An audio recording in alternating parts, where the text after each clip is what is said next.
On today's Edge of Wonder, we reveal the importance of the many sealed indictments in possession of Team Mueller. We discuss what many believe are the true motives regarding the migrant caravan and what's to gain for those behind it. We'll show you what Trump is up to that may garner him a spot on the list of all-time most influential presidents. All this and more on part 2 of our series with Dr. Michael Salla, only on the Edge of Wonder. Welcome to Edge of Wonder. This is Rob and Ben here.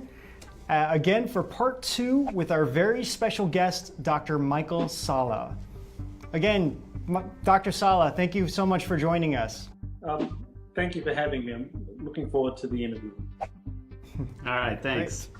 So All right, if Rob, you guys were probably as blown away as we were during the last episode, we're about to get into a lot more information here, so get ready for it. So we recently, we had a video with John D'Souza at Disclosure Fest, and he was talking everything that's been happening with the border stuff, with all these immigrants coming over, these caravans, and they're coming in these like massive, really expensive vans. I mean, there's all kinds of evidence to support this too, how they're being paid. Even Q called out directly George Soros. And so John D'Souza was talking about all of this stuff. We wanted to kind of hear your take on this too. What do you think is happening? Why is this relevant? I mean, in our previous episode, we talked a lot about the fires, and this is like happening the same time that the fires are happening in California. So we just wanted to hear your take on it, and what do you think is really going on in this whole situation? Well, I think the kind of what we've been seeing with these caravans is that quite clearly these are not just spontaneous events involving refugees from these troubled areas in Central America who are seeking sanctuary.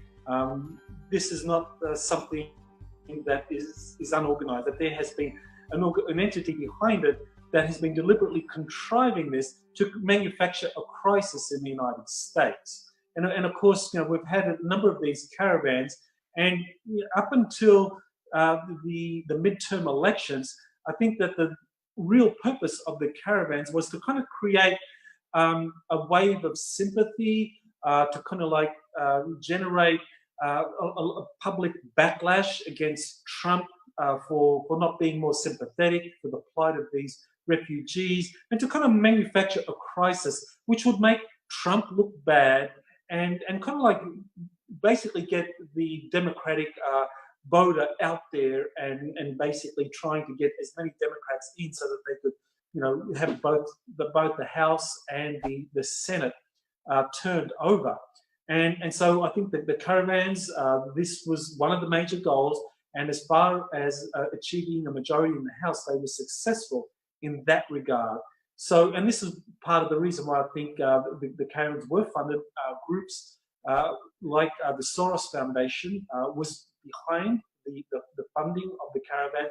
And I think one of the big reasons for this to happen was because having the House switch over to the Democrats would, one thing, put an end to the Republican committee's investigation of the different ways in which the Clinton Foundation and Hillary Clinton were kind of like doing all of these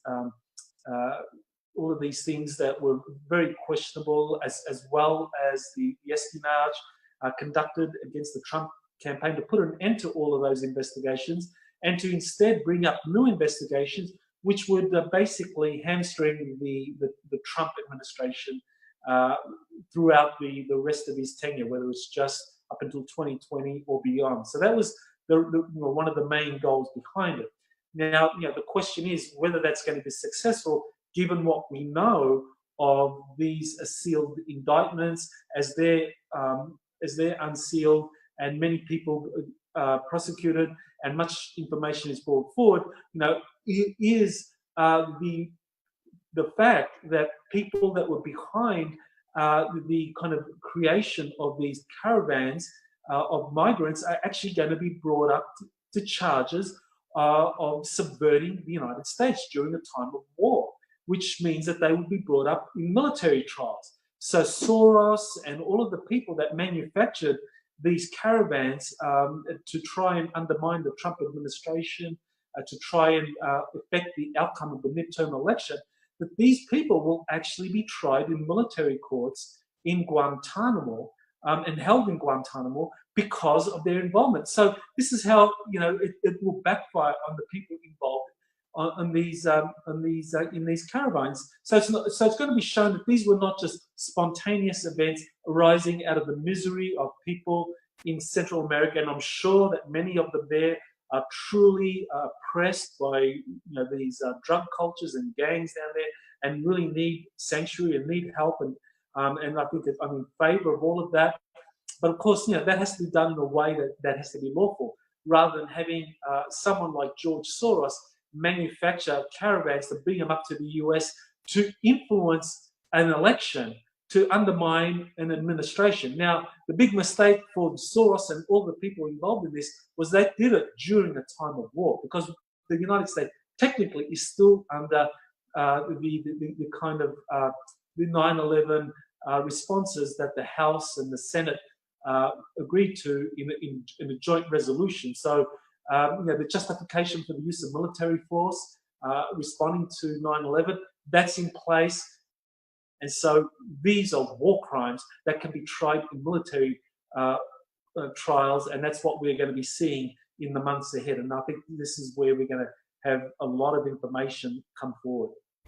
What do you, I mean, like, if this actually, or I should say more of a fact, when this actually comes out, people are going to be very, very, very shocked. I mean, there might be some people watching this right now that are like, oh, I still don't believe this is going to happen. When we actually do see this come out, people are just going to be, so many things are going to go through people's minds. Of being like, oh, this is Trump being a fascist and trying to take over everything, whatever. And then some people will actually see the truth of what's going on. Like, what would you say to those people, like, when this actually happens? Well, the genius of all of the things that have been happening behind the scenes in the Trump administration, with Huber being appointed to kind of like conduct grand jury investigations and having the investigatory power of the Inspector General of the US behind him, and the 470 attorneys that they have to investigate all of these things, is that there's going to be a massive amount of documentation showing that this is not politically contrived. And the interesting thing is that a lot of the people that are going to be implicated are not just Democrats. Republicans have been implicated as well. This is why Q has been posting, all of the people that have been leaving the Congress over the last year, and has identified a majority of those leaving were Republicans, not Democrats. And the reason for that is that these people were kind of given a tap on the shoulder, told, heads up, you're being named in this grand jury investigation, and you can go out quietly, and that'll be best for you, or you can go out, when all this kind of goes public. And so they chose to kind of like go out quietly, and so that's what's going to confront the US public, because when all of this comes out, it's all being done through the judicial process, and this is why Jeff Sessions truly will be remembered as a great Attorney General, because he set it all up with John Huber, with the investigations. And so what we are about to see now is really this kind of now moving into a higher gear, that Trump had to remove Sessions because he had to bring about an Attorney General now, an acting Attorney General, Whitaker, who would basically take charge of the Mueller investigation and rein in Mueller, because what Mueller's job really was to basically indict people and basically so to investigate people, and in investigating people, all of the documentation that was associated with that person would be held up under the Mueller investigation. So then it couldn't be given to Congress as part of their investigations.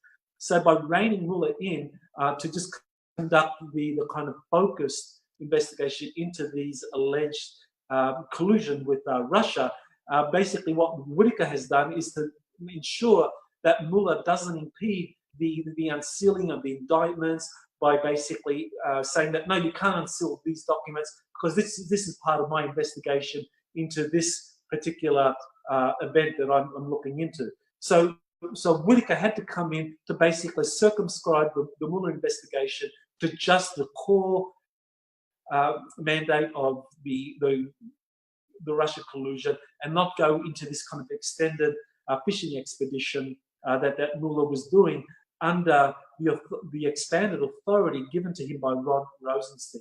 So this is all kind of conducted under point of law. So no one, even the most ardent Trump skeptic and debunker, and I'm sure you, as I have, gotten a lot of people saying to us, how can you give Trump the time of day? He's a buffoon and all of those kind of pejorative terms. But the thing is, his administration has behind the scenes set up something that will undermine and take out the deep state, will revolutionize the political system in the United States, and lay the foundations for the disclosure of all of these suppressed technologies and health modalities that have been kept from the public for decades now.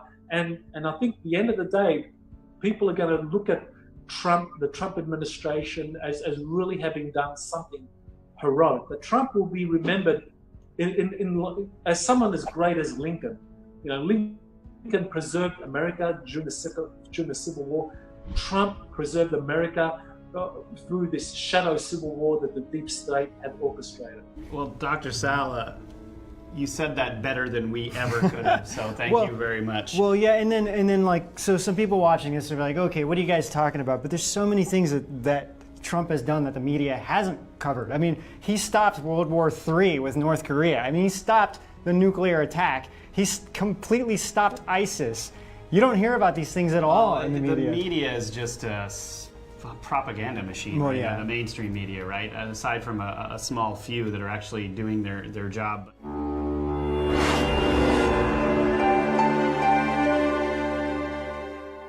I had one follow-up question because a lot of people are asking this question a lot. And also I wanted to say that, it really didn't have to go this way. Like, I think the military, from what I've heard and the intel we've gotten, is that the military was actually going to do a coup on this whole thing because it had gotten so crazy, right? But they ended up going to Trump and asking him to do this because they really wanted to do everything by the books. And I mean, it's a testament to this administration that they are going by the books, because at the end of the day, any rational, intelligent person is going to be able to go in there and look at these things and say, hey, this is backed up. They are using grand juries. They are doing all of this by the books, and these things did happen. So I think things will change. I think people will come around.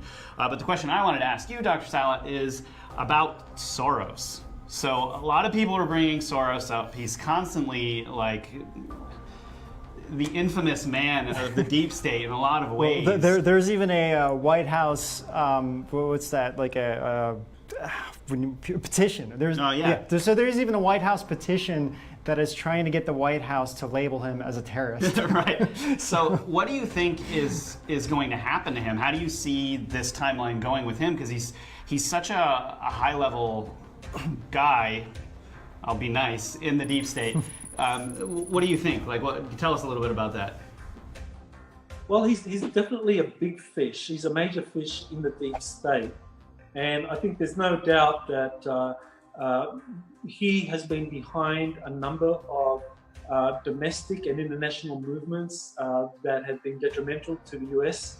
National interest.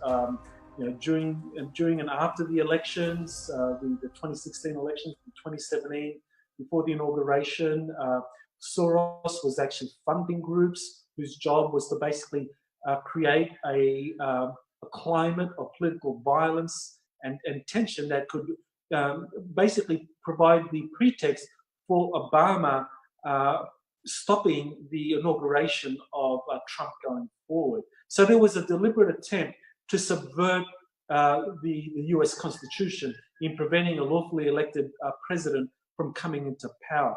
Now that's subversion, and the US military, under the power it has been given to it by the Trump administration can actually have its special forces detain Soros when any indictment that has been issued against him is unsealed.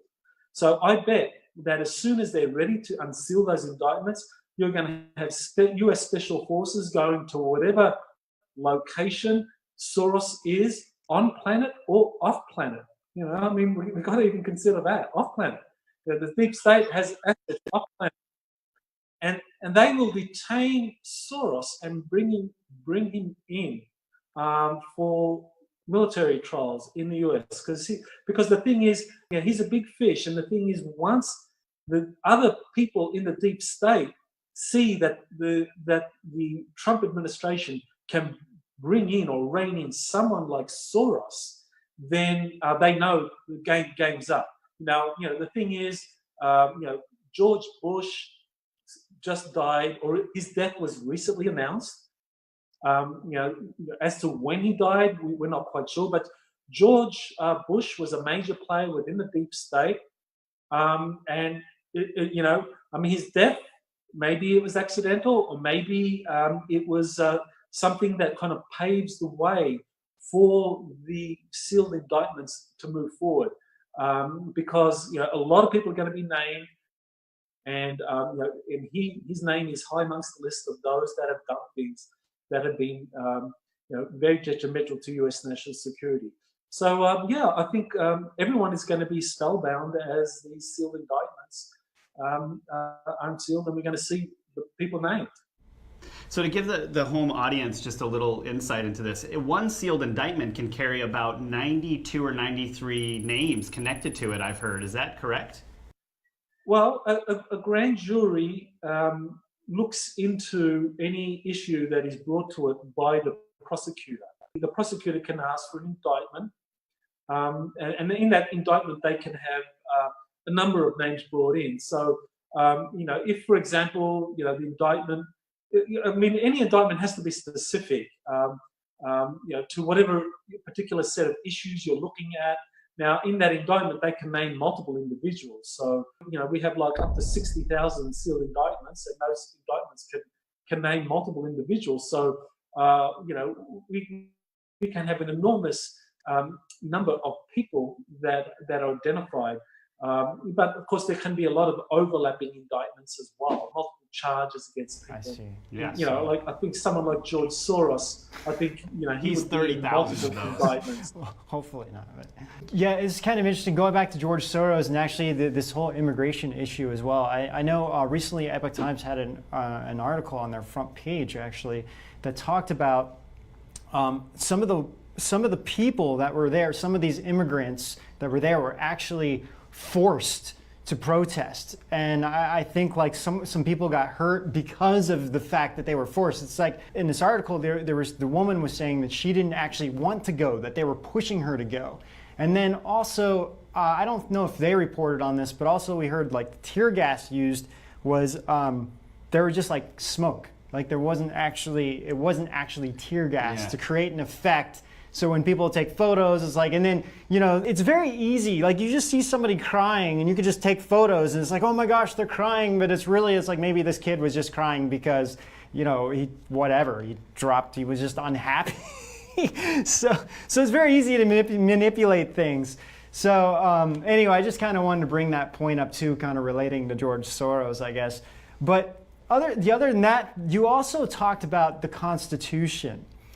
And we've really been looking into this really closely, and for some, and like earlier you were talking about how Trump could be looked at like Lincoln, and again I'm sure people would kind of laugh at that, but a lot of people don't really, because we're not taught this in schools, what truly is the Constitution, why it's so important, and what it really means, and why the patriots are so focused on the Constitution, and why the deep state wants to rip the Constitution apart. And I don't think people quite understand why the Constitution is so important to the American people and to America overall. And I just want to hear what your understanding is on this. Right. Well, the Constitution really is a major impediment to the deep state's plan for globalization. Now, what the deep state wanted to do was to basically manufacture crises around the planet, false flag events, wars, mass migrations of people, poverty, starvation, economic, environmental terrorism, and all these kinds of events to implement a new world order where power would be concentrated. What the deep state and the groups behind it, the kind of major forces behind the deep state didn't want is to have major powers like the United States maintain their vitality and their sovereignty and be impediments to this kind of one world state that would basically be under the auspices of the United Nations or a reformed United Nations. And so this is why there have been a whole number of efforts underway to basically weaken the United States so that that way you would have a one world order come into power. You know, you had all of these catastrophic weather events, hurricanes. You've had this attempt to foment a nuclear war with North Korea. You've been having things like these wildfires. I mean, all of these things designed to kind of like weaken the United States in some way, create a catastrophe, a set of events that would lead to the undermining of the Constitution and doing away with freedom of speech, doing away with the right to bear arms, that all of these things that are constitutionally protected were impediments to the deep state in terms of in having the US sovereignty undermined. So that's why all of these different events have been manufactured to various degrees to kind of like chip away at the US Constitution. The ultimate goal being, of course, that the US at some point would have to surrender its sovereignty to a supranational body like the United Nations.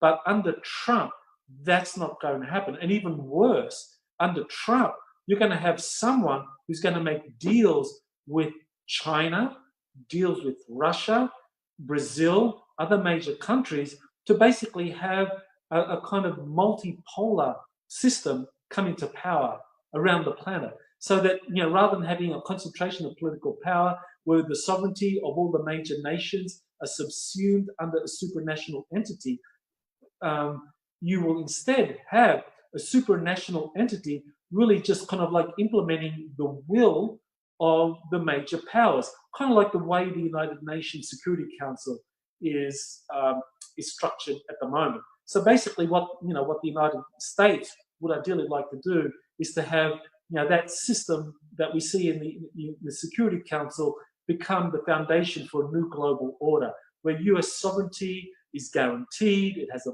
veto, as does other major nations, and yet collectively all of these major nations speak for the whole planet rather than authority being assumed under, I say, United Nations Secretary General, like we have in the European Union, where now you have authority basically being delegated increasingly to the UN Commissioner, which is Jean-Claude Juncker. And if that didn't satiate the solace centers of your cerebellum, do not miss part 3 as we wrap up and mic drop a satisfying solace series. We ask the good doctor about increasing and dangerous cosmic rays causing concern at the South Pole. And he'll clue us in on their effects on people. We'll do a deep dive discussion on China's underground bases, take a look at those strange lines in Antarctica that are tied to a Fitbit snafu. All of this and more on the next Edge of Wonder. Wonder.